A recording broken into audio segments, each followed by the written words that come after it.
In today's ultra-competitive business world, being a successful entrepreneur or business owner can be very challenging.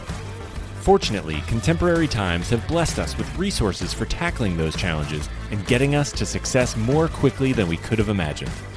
Welcome to The Root of All Success with the real Jason Duncan, a podcast that explores how the world's most powerful entrepreneurs grow incredible companies. This podcast looks at the 5 keys to unlocking success as an entrepreneur. A successful educator turned entrepreneur, Jason's mission is to use his gifts of teaching and leadership to help others get the results they want out of life. Join Jason every week and learn the keys to grow a truly successful business. Hello there. Thank you for tuning in again with me, the real Jason Duncan, and the Root of All Success podcast, where we interview entrepreneurs who've been very successful. We talk about their struggles, their successes, their failures, talk about their lives, how they started their businesses, how they grew their businesses. But most importantly, we want to talk about how they became successful.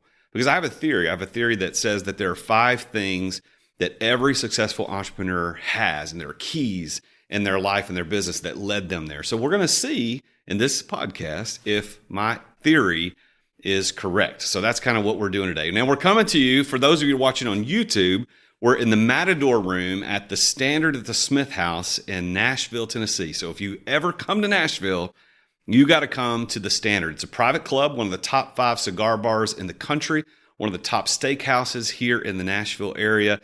And it's my happy place. I'm honored to be a member here, honored to be able to record in the Matador Room. If you're watching this on YouTube, you can see this is a gorgeous, cool room. If you're listening on a podcast player, thank you for listening. We'll explain everything we point at so that you understand it too. I hate when I listen to podcasts. They're videoing it and their audio, and I'm listening audio and they talk about stuff in the room and they forget. And anyway, that's one of my pet peeves. So we're here at the Standard. The Standard is really cool because it's 18,000 square feet of Southern sophistication and style, the largest still standing antebellum home in the Nashville area. Fantastic place. You should definitely come here. It's owned and operated by the one and only Joshua Sterling Smith, who's a great guy, a friend of mine.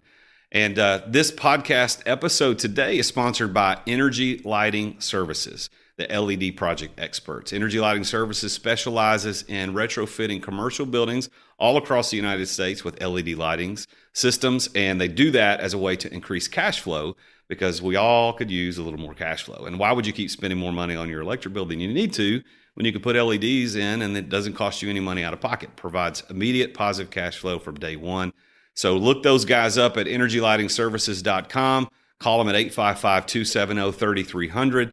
Tell them that you heard about them on the Root of All Success podcast with the real Jason Duncan, and they'll have a good special offer for you. So now let's get on with the show. So let me ask everybody who's listening or watching a question. Do you know anyone who has sold more than $300 million in sales in technology, real estate, fashion, and digital marketing space? Do you know someone who's lost over $1 million in a single year? Well, it's 2020, probably. Probably. Do you know anyone who travels to an average of 5 countries a year just primarily to do creative thinking and planning? Do you know anybody who has founded or partnered in over 20 ventures with a heavy emphasis on social entrepreneurialism? Do you know someone who has spent, get this, 1,447 hours with Tony Robbins, one of the world's preeminent life coaches and motivational speakers? Well, I didn't know that person either until I met our guest for today, Mr. Mike Zeller. Someone said once about him that he is the most famous entrepreneur you've never heard of. But Mike is a great dude. I was introduced to him through a mutual friend and came highly recommended. He's been featured on Business Insider, Forbes, and Fox Radio 16 times. He studied under the masters of industry like Tony Robbins, but also people like Russell Brunson and Jay Abraham and many others. He's even coached and mentored over 100 high-level entrepreneurs from 4 different countries. And yes, he spent 1,447 hours with Tony Robbins because Tony Robbins had a lunch appointment on the 1,448th hour. I did see Tony Robbins one time live here in Nashville. Actually, it was last year, and that man spoke for 4 hours and 45 minutes without taking a break. He is not human. There is something particularly amazing about him. So welcome, Mike. Thank you for being here. I'm so glad that you're So tell us to start, how in the world you got to spend that much time with somebody like Tony Robbins? Jason, so glad to be here. Thanks for having me on, and always an honor and pleasure to connect. Spending that much time with Tony, well, you have to give him a lot of money. That's the long and short of it, and commit to going to his, as you mentioned, he's on a mini event here in Nashville. It's like 4 hours and 45 minutes without taking a break. In his platinum partner, his Date with Destiny, he'll go 16, 18, 20 hours in a row without a break hardly. Like he just, boom, just crush it. And his Fitbit or whatever, he says, it's like the equivalent of running a marathon in a day. And he's green juiced up, he's loaded up, he's just in his adrenaline flow. And you get that way too. And so I was in his platinum partner program for 2 years, which is his elite kind of high-level mastermind. And man, I tell you what, at the end of those 2 years, I was exhausted. I still have some lingering effects probably that, but it also radically changed my life and also energized me in other ways. But his events are full of juice, that's for sure. So what is it that you do right now as a business? We're going to talk about your whole journey, but like today, what is it that you're doing? So today, I really mentor 2 different channels of entrepreneurs. So I've got high-level 7- and 8-figure e-commerce entrepreneurs. That's one of my core audiences, and I have a partner in that arena, Colin Waynes. He's built a 9-figure e-commerce brand called Redline Steel, and so we're partnering together. I love the mentoring. I love the mastermind retreat experience. I think they're the single best vehicle for rapid transformation that you'll ever see. Like those, I've been through over 100 retreats. Well, actually, probably closer, 50, 60, by the end of next year, probably closer to, I'll get a little bit closer to 100. But then the other arena is the expert. Think the coach, the author, the podcaster, the consultant, the speaker that is building their brand around their innate knowledge. And so I really, have at any given point, have about 50 different clients in one of the group programs, or I take about 8 to 10 one-on-one clients at a time. And I love who I get to serve, and it's a ton of fun, and creating really roadmaps and blueprints to help people scale, break through money mindset barriers, create irresistible offers for their 4% client, that type deal. So tell us how you got started in this entrepreneurial journey, because I mentioned pre-show that I mentioned your name to somebody else, and they were like, yeah, he was in fashion. He did something in fashion. And I knew that was part of the story, but I don't really know the story. So tell us all that story. Yeah, early days while I was in college, I almost quit college a couple times because I was like, I want to just go start a restaurant. Like that was my vision. And then I've really truly became self-employed as a real estate agent and a real estate investor in my mid-20s. And then gradually, after 3 or 4 years of that, I got pretty bored, and I felt like, hey, if this is all I do is building a little real estate empire and selling real estate, I felt like my soul would die. So I was like, I can't just do that. I'm called to something more. So I took a mini sabbatical, went to Buenos Aires, Argentina for almost 6 weeks, inspired by 4-hour work week. Was down there and had a blast, and made some shifts. Came back, started 3 new businesses the next year, one in coaching, one in all-natural healthy vending, and I partnered up with a couple other buddies to start a socially minded car dealership. So our goal was to create the best car buying experience in the city, the most honest, ethical, straightforward, and best value. Plus, every car we sold helped us give away another car to a single mother in need. And then that grew, and we pretty quickly were rated the highest rated car dealership in Nashville. And I love that. We gave away almost $300,000 worth of cars to people in need during my time of ownership. And then kept starting businesses. I'm great at the start. I've learned through my painful season of correction, we'll call it, that I got to make sure I have the right team on board to finish projects as well. I'm a car guy. I love cars. I love it. And as a matter of fact, I would be open to the concept of opening an automobile dealership because I love cars so much, or a motorcycle dealership, whatever. I ride motorcycles. I love cars. I want to dig into that just a little bit. I know that's not a major part of your story, but I didn't know that until just now. So tell us a little bit about, I don't know how much you can reveal, what the car dealership, I don't know what you want to say, but tell us about that experience, because I'm fascinated by it. Yeah. So my buddies Simon and Nate. Nate was brilliant at car buying and had helped run some of his dad's dealerships. Simon also had been a part of a sales manager even at 22 in a car dealership, and he was at Dave Ramsey's at the time. when we started, we felt like there was an opportunity for a blue ocean in the sense of car buying at the time was one of the worst experiences. People dreaded the most, and if you didn't know how to negotiate, you didn't know how to protect yourself, you would be taken advantage of at many dealerships. Now it's a lot more straightforward than it used to be and less pressure. Just the internet age has shifted some of that. So, and then we also wanted to do good. Like we knew that in a city like Nashville, transportation is a massive issue. Like we would have single moms that would be working 2 or 3 jobs with 2 kids. They'd be 25 years old, taking their kids on buses and dropping them off at school and all that. They never even got a driver's license. Almost every single car we gave away to someone, the recipient did not have a driver's license when we first told them we were giving them a car. Because they're like, I'll never be able to afford to have one. Versus, like you and I, our dad, our parents might have given us a car at age 16. We got a hand up in the world. And so we wanted to, in a way, provide some social justice around that. I loved it because it was something I believed in. We wanted to be the guys that, hey, you walk into a restaurant, you see one of your customers, you didn't have to duck because you're like, hey, that person got a great deal on a great car that was quality, inspected, all that. And they were part of giving away a car to someone else in need at some point. I was a business architect within it. Like I helped design the culture, helped lead the team, helped set the organizational direction and structure and brand identity. And now that's what I do with a lot of my coaching clients is infuse my gift into their business. It was a ton of fun, but at the end, as we headed towards the end, car dealerships, margins are so slim because it's a dinosaur industry, right? And so it's all about executing on the finest consistency. If you buy a car wrong or whatever, the margins are so slim. And I realized when I learned about blue ocean, red ocean a little bit more deeply and learned about the emergence of new technologies, I'm like, hey, you can waste some of the best entrepreneurial years of your life riding the wrong wave. And I was on a wave that was heading to the crash. It was heading towards extinction to some extent. We were heading Uber age, New York City.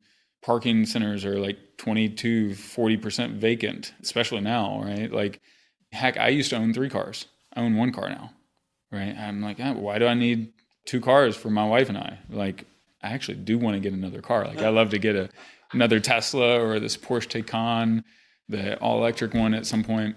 But it's not really a necessity. And I wanted to invest when we're talking about like YouTube and podcasts and books and expert knowledge, like that's an early wave. Most people, they ride the right wave. When you make it big and you make a dent in the universe, Steve Jobs, Bill Gates, those guys, they're riding the computer age, right? Rockefeller and Carnegie, they're riding the industrial age, right? Henry Ford, that age, right?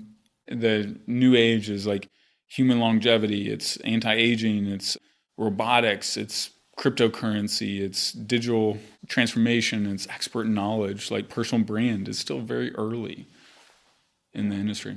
So I had somebody explain to me one time about this concept of a wave. He said, you can ride the wave, you swim out, you ride the wave, but the trick is you got to turn around and swim back for the next one before it crashes to the shore.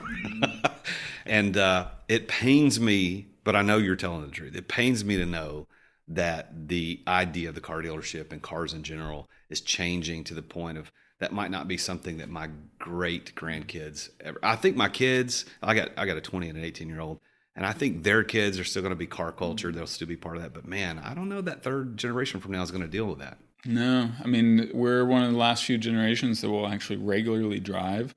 And you think, I had a Tesla for a couple years and I loved the auto drive mode.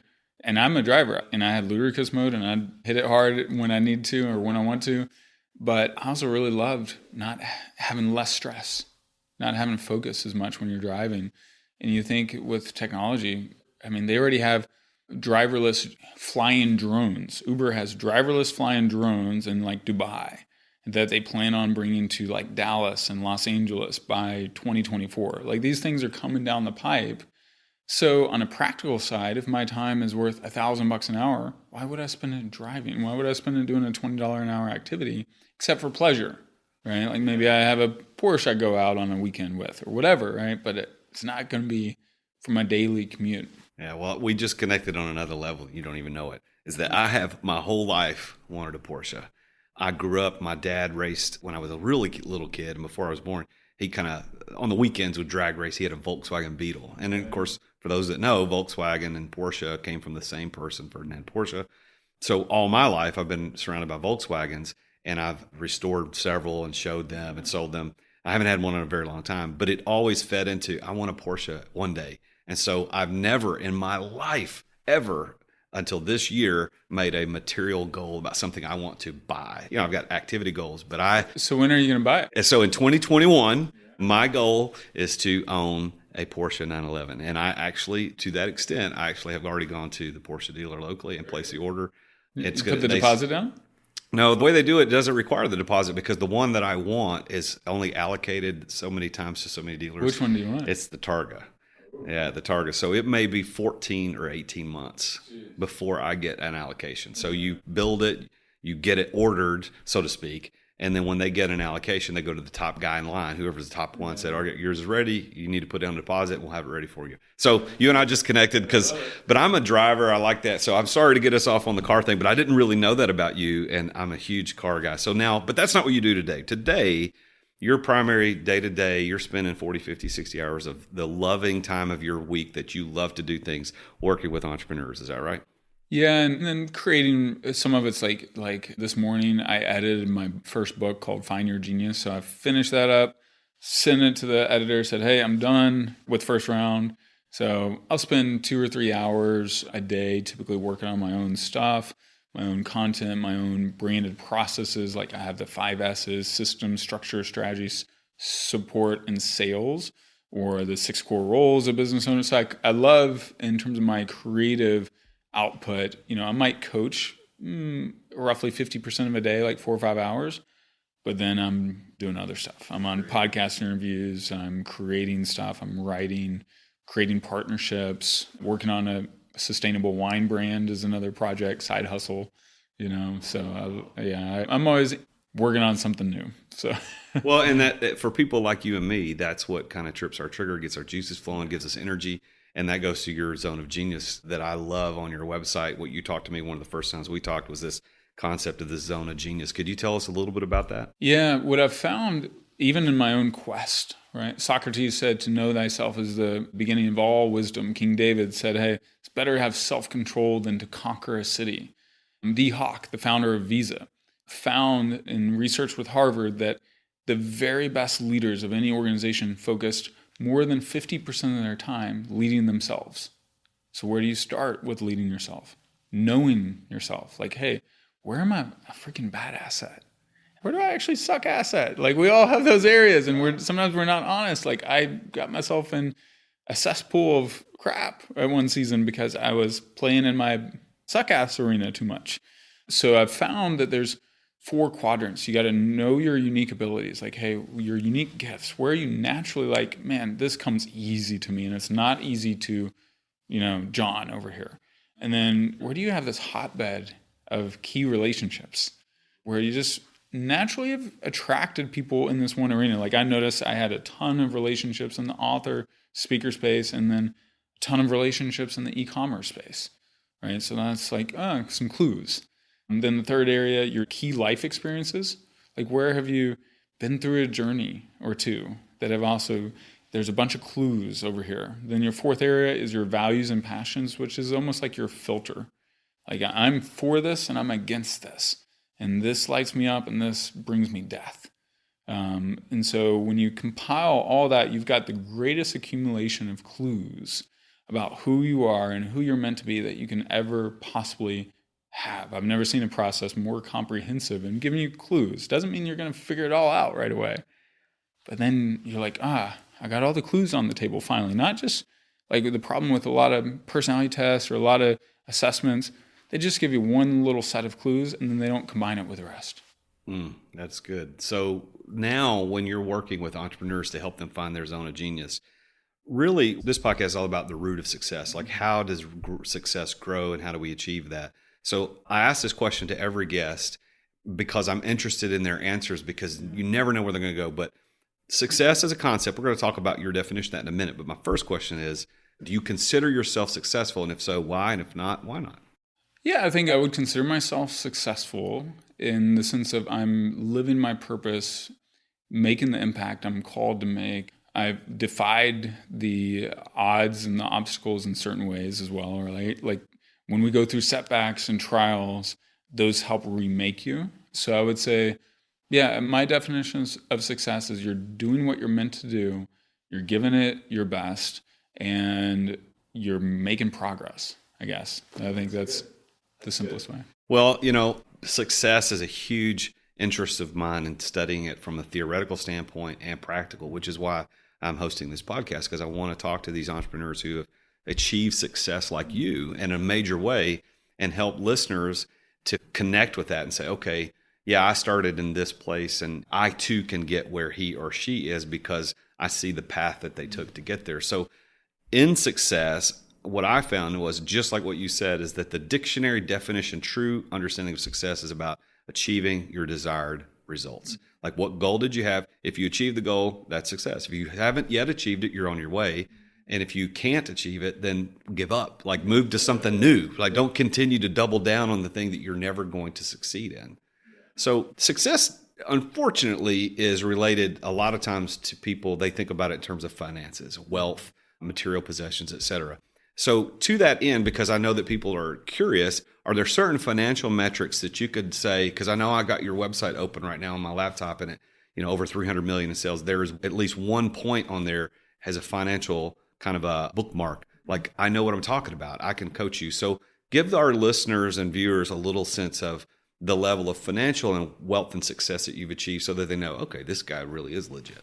Good question. Well, my businesses have done like over $100 million.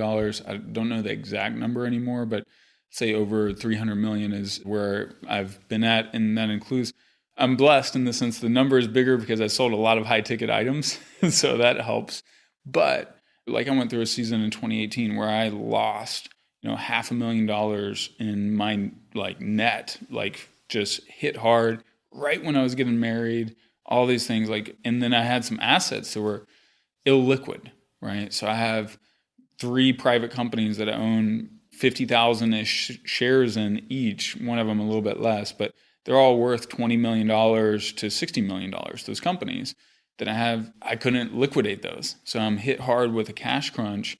And that was a brutal season because I'm getting married at that time period too. And but that helped me shift and it helped me let go of some things that I would have held on to, because my real estate business at the time, before that disintegrated right before we got married, I was making a nice multi-6-figure a year income working 5 hours a week.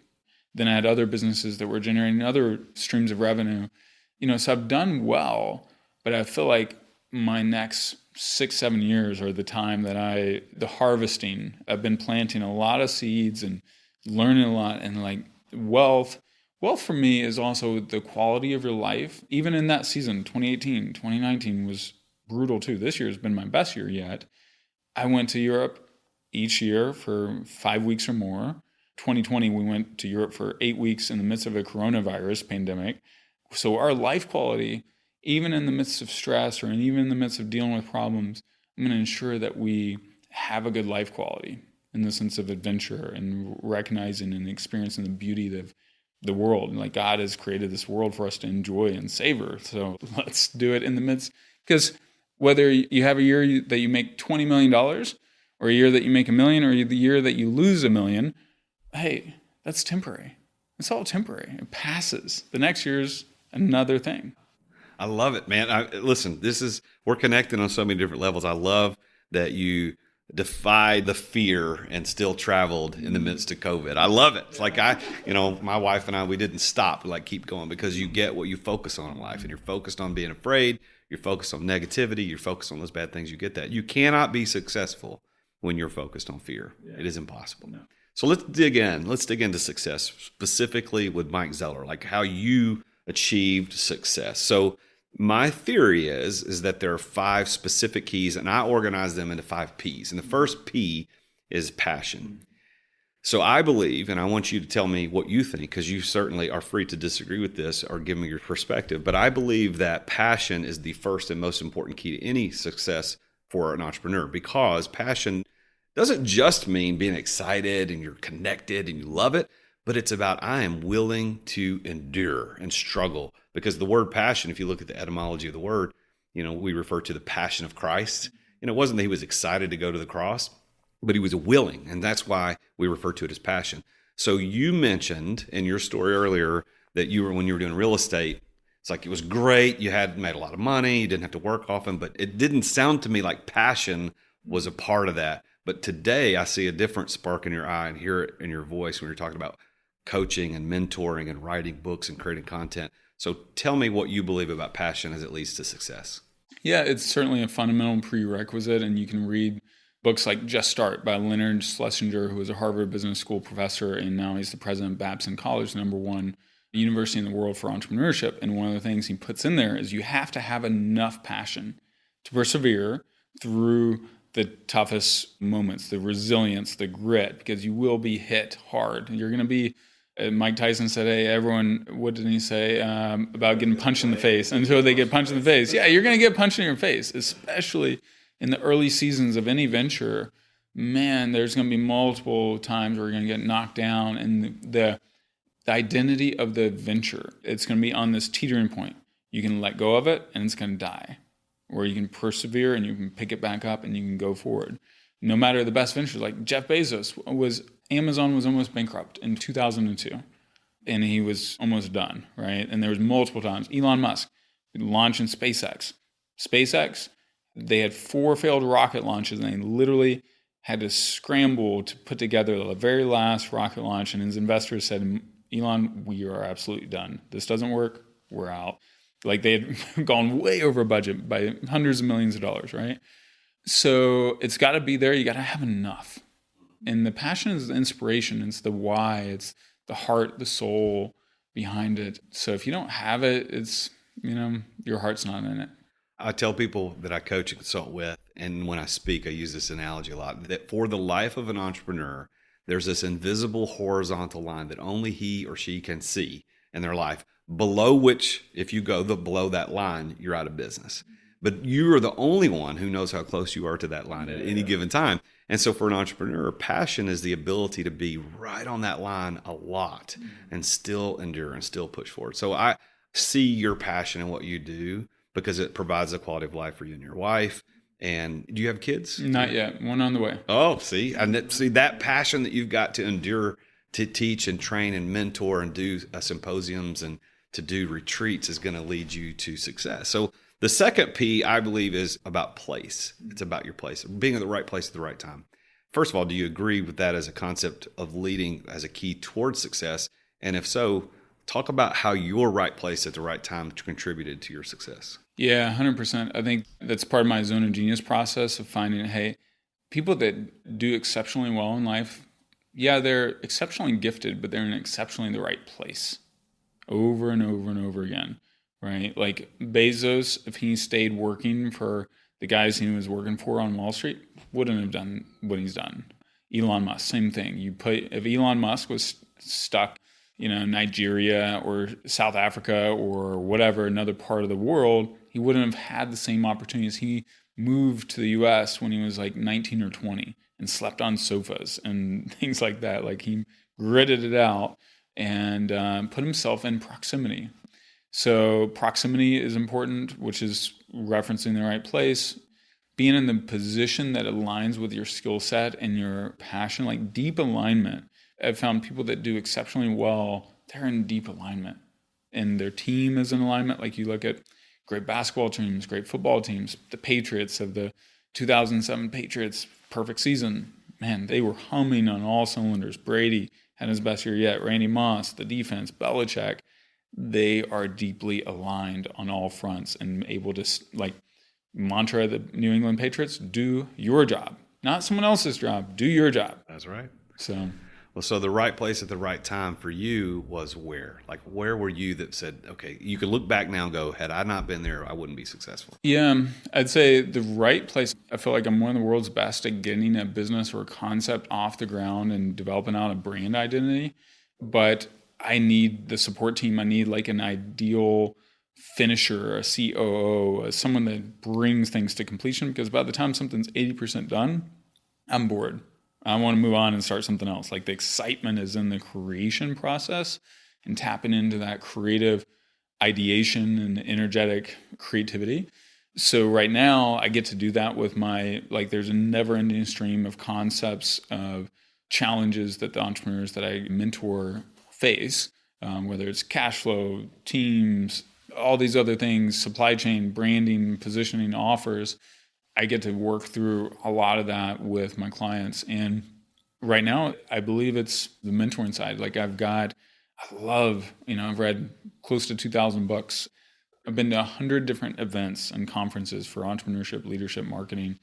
And that's what jazzes me up. It's a ton of fun, and connecting with guys like you. This is what makes me lit up. Well, I think it's funny that I know so many business people and even entrepreneurs who are experiencing some levels of success, but many more who are not. And they spend 40, 50 hours a week sitting in their office. And then they go home and then they spend time with their family, which certainly there's nothing wrong with spending time with your family. But you also have to make sure you're putting yourself in those places, right? Getting out there, going to that Tony Robbins thing that you went to and spending 2 years doing that. That was putting yourself in proximity in a place with other people that you could get to that next level you wouldn't have been able to get to on your own, right? Exactly. I mean, I was in 3 different masterminds at that point. Wow. And so I had Tony's, I had Peter Diamandis' A360, Dan Sullivan's strategic coach. And then at the same time, I was creating my own. And what I've found, one of the questions I ask a lot of my entrepreneur clients when leading masterminds is, what does the environment have to look like for success to be inevitable? In other words, where gravity pulls me up instead of gravity pulling me down. So one of the things, if I'm, the track you're in, expert driven, you want to build this repertoire of tools in your toolbox and this new platform. So what's the environment got to look like? What are the tools? What's the blueprint? And then if I surround myself consistently, perpetually with people that are playing that game at at least as good of a level, or if not better level than me, I'm going to be pulled up just by default, by being in proximity. Like, human beings are such social creatures that we cannot not be affected by the people around. Well, that actually is perfect segue to the third P. So you got passion, you got place. The third P is people. So I believe, and I think that my theory has been proven true so far, is that every successful entrepreneur, Elon Musk, Jeff Bezos, all the people that you've mentioned so far, and the people like you that's the most famous entrepreneur nobody's heard of, right? Like us, like nobody's heard of us, but we're experiencing success, certainly with different zeros at the end, but we're still experiencing the results that we aimed for. But there is always in every one of those stories a person or 2 or 3 that had that person not been introduced, then they would never have achieved the level of success. So do you have a person or persons in your life like that? Definitely have persons. So it's certainly very plural. Over the years, so I've got relationships with some of the biggest YouTubers, some of the biggest podcasters, authors, other e-commerce entrepreneurs, other bricks and mortar. I have a friend that he sold his chicken business for like $150 million like a couple months ago. So, I have another buddy just sold his dentist office for $13 million. So I have those people that are in my sphere that's pretty much who I interact with, even on virtually and Zoom and all that. If I keep putting myself, immersing myself in an environment, I'm going to continue to accumulate clues. And you start figuring out, hey, I have all these dominoes on the table, but I didn't have them in the right order. They weren't close enough together. Now, I try this. And now I got them a lot closer together, and they almost goes all the way around the table and it has that breakthrough. But then I go again, and now I got it. Boom, boom, boom. Everything works. So it's a continual nurturing, develop, like one of the 6 core roles that I talk about, and the 6 core roles of a great business owner versus a great business operator. Great business operators get tired. Great business owners get rich. The 4th role is building and developing exponential relationships. It's something we cannot delegate. So if I'm intentional, I can have one strategic relationship. Like one of my business partners, he built a new relationship with another vendor. The ink is almost dry, but it will add another $20 or $30 million in revenue to his business. That one relationship. One relationship. What I think that listeners need to hear from you and what's going on right now is that one relationship can change the trajectory of your life. And if you're spending all your life in your office or at home and you're not going out and rubbing shoulders, going to the club, going downtown, like 2020 has been tough to get out and do things, But that doesn't mean you can't get out there and do something. Like, you got to put yourself in those places to meet those people.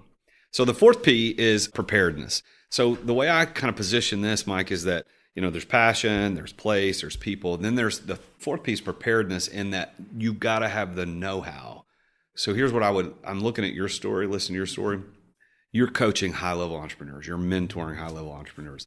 They would not pay you the kind of fees that they pay you to get mentored by you if you didn't know what the hell you're doing, right? Like, you know what you're doing. How do you know what you're doing? Like, what was your preparedness? How did you get prepared to be able to do what you're doing today? Mistakes. So they say that you don't pay a coach for what they know, but for the mistakes they've made. And I've made a lot of mistakes. I remember when I went through a massive growth season, in 2 years, I started like 6 different businesses. And one of them was the fashion, actually ended up starting 2 fashion businesses accidentally that year, basically, which I knew nothing about fashion, essentially, other than I liked, nice clothes. So preparedness, I'm more prepared because I've had more failure. I've tried more things. I remember in that season of rapid growth, I was like, you know what? Let's be honest. Pardon the French, but the shit is going to hit the fan at some point. I'm going to fall on my ass. And I use the frank language because it's painful. Whether you're Bible believing or not, or whatever, faith-filled, the scriptures are like hardcore and brutal at times. And I knew I was going to land on my face at some point. But I knew I also would get back up. And that lesson would be muscle memory that someone else wouldn't have because they were too afraid to make that leap, too afraid to try, too afraid. The Teddy Roosevelt, they sat on the sidelines and didn't try.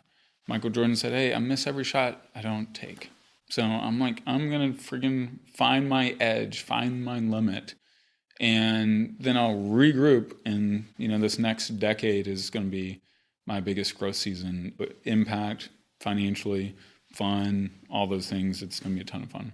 Well, that this idea of preparedness and getting the know-how, so many people fail, just like you failed, just like I failed, but they don't pay attention to it. And I think that's the difference between you and a lot of people, that you're successful, not just because you failed, but because you paid attention to it. And you're like, okay, I did this. I'm not going to do that again. And so many entrepreneurs keep doubling down on the stupid stuff. No. So there's so many things you can do to minimize, like I read a book a week, generally at least, and I have since I was like 20 years old. I'm 41 now, so I'm getting up there. Got a few gray hairs. But then I'm constantly putting myself around other people, paying attention. My engagement is up.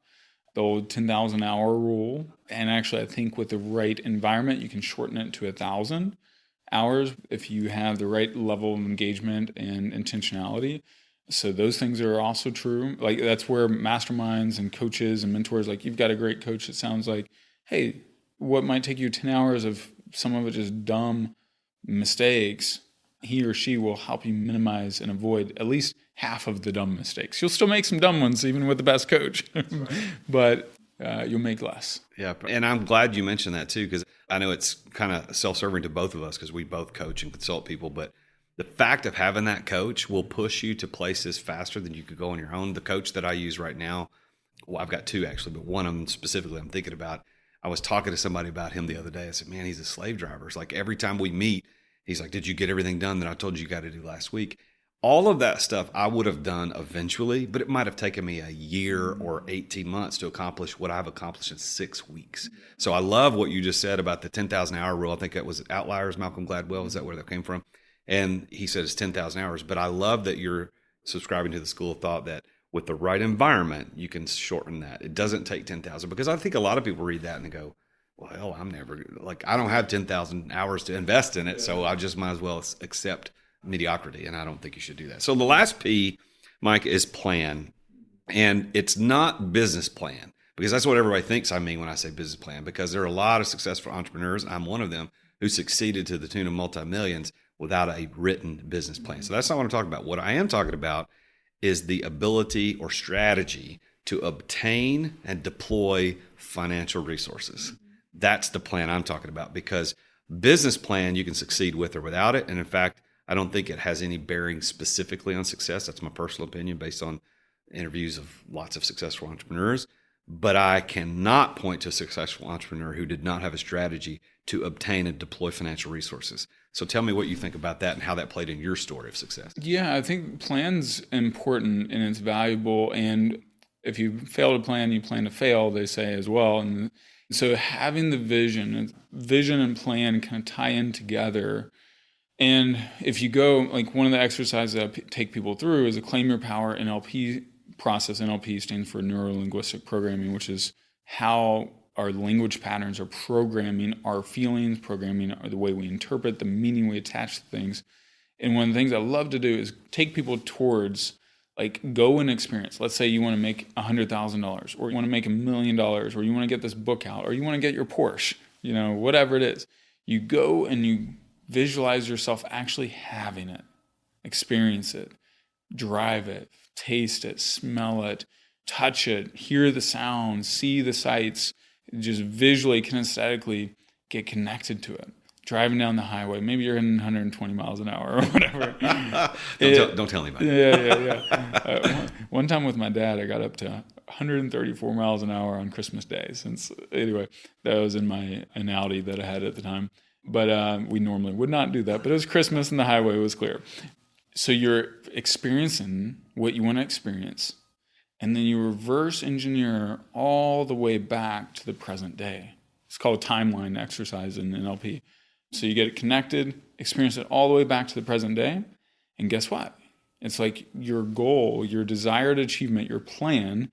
It's like, hey, I didn't have a plan before. I want to get there, but I don't know how. Our mind, let's call it, junks itself up. All right. When we are so focused on the goal, but we don't have a how, then our mind it throws a monkey into it. But then if you go do that, it's like, I just blazed a path through the forest. You have a neuro pathway to get to your goal and your achievement. And all you have to do is subconsciously trust the process and follow the path.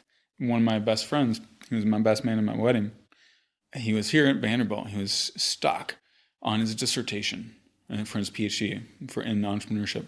If he didn't finish it in a month, and he was completely paralyzed, and his advisors were paralyzed, and he had a new baby, just got married recently as well, and everything.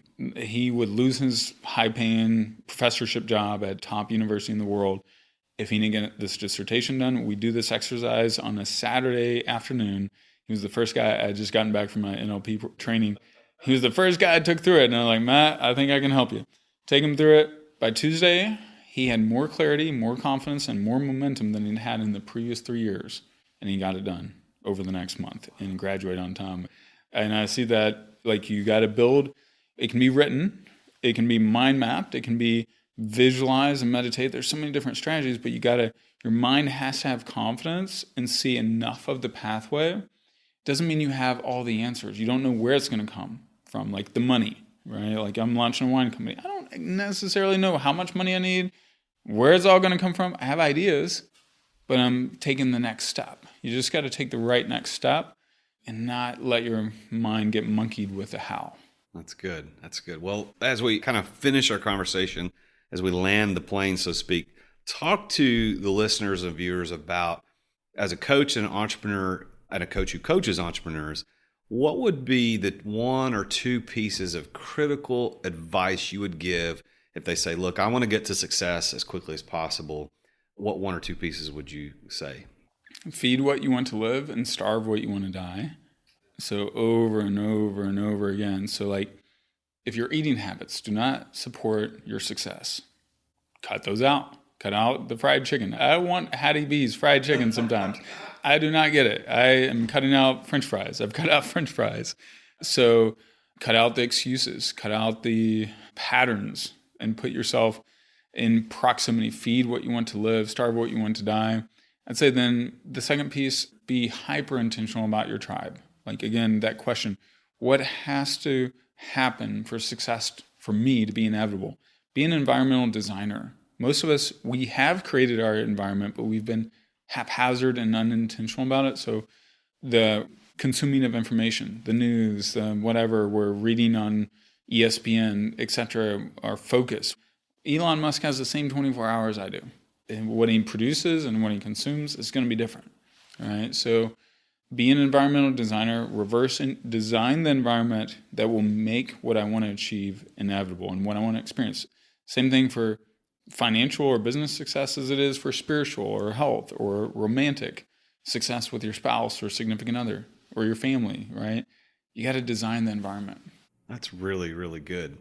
What would you like to offer the listeners? So you have a business, you're mentoring and coaching. Do you have a special offer you want to tell everybody about? Yeah, if you guys, for the mindset, like I have a 22 keys to mindset mastery. Like in that season where I lost $1 million, I read a money mindset book or some sort of mindset book every single week. Some of the books I read 5 times. Like I had to reorient my mind and develop new mental muscle.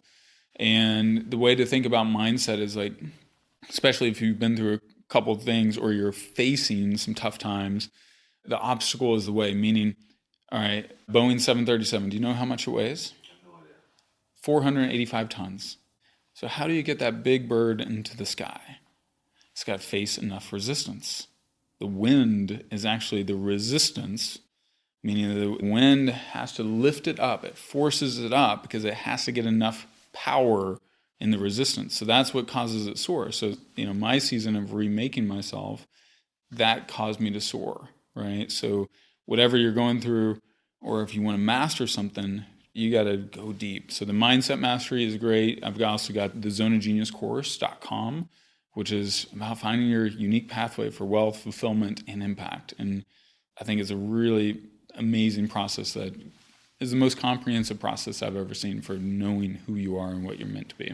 So I will encourage everybody that's watching and listening, please go to Mike Zeller, that's ZELLER.com. And on there, you can find the offer for the 22 Keys to Mindset Mastery and take that, or the Zone of Genius. Now, I will say I've not done either one of these yet. I have signed up for this, but I think that the Zone of Genius is probably the thing I'm most interested in, what you're doing, because it was when I took a similar concept a couple of years ago that it completely changed my life. Like when I figured out what I refer to it as my superpower by going through the same processes that you probably do with Zone of Genius. So I would encourage all the listeners to go out there and take advantage of what Mike is offering. So how can people get in touch with you, Mike? You can find me on Instagram, Michael R. Zeller. That's no A in Zeller. It's all E's. And then LinkedIn, Michael Zeller, Facebook, Michael Zeller as well, and then MikeZeller.com. Would love to hear from you guys. Would love to know what resonated or what didn't. As we connect, would love to know what makes sense for you guys. Well, Mike, thank you so much for being here today. It's an honor to know you. I'm really glad that our mutual friend introduced the two of us. I'm honored that you came here and participated in this podcast. Appreciate you sharing honestly and transparently with our listeners what your ideas of success is. So there you have it, folks. My theory about the 5 P's of success still stands for another successful entrepreneur, because you can see in Mike's story, there was passion and there was this place that he was in, and people and the preparedness and the plan all came together to help lead him to success. And you too can get there. And if you're interested, on my website at therealjasonduncan.com/success, you can download a free success assessment. And this assessment's free. You can take it and it'll give you a probability of success based on your current state of business, like what you're trying to accomplish. So once you fill out the assessment, you get a personalized PDF in return. It'll kind of show you here's what your probability is. And then just keep in mind, if you're just starting something, you're not going to succeed based on the stuff you have today. What you will succeed on is the stuff that you grow over time. So whether you have the passion and the people and the place and all the things we talked about so far is not completely relevant to your ultimate success. But if you don't pay attention to those things, as we talked about earlier in the podcast, it's probably going to lead to failure faster than it's going to lead to success. And I want to help you get to success faster. So go to therealjasonduncan.com/success. Download your assessment today. Thank you for listening to our podcast. Wherever you listen to it, please make sure you subscribe and leave a good review. If you haven't seen this on YouTube, please go subscribe to my YouTube channel at The Real Jason Duncan on YouTube. And if you are watching it on YouTube, thank you. Make sure you hit the like button and the subscribe, hit the bell icon so that you know when I drop new content. If you sign up on my website, I will send you a little note each time I drop new content. I publish at least 2 videos per week on YouTube, not including this podcast. So thank you for being here. I appreciate, again, Mike, thank you for being here. It's been an honor and a pleasure. So cool to be in this room, and I'm so glad that you're here. So Thank you again. And remember, until next time, when I talk to the next entrepreneur who is leading the charge to get to success, we talk about his or her route of success. Remember this: Jesus is King.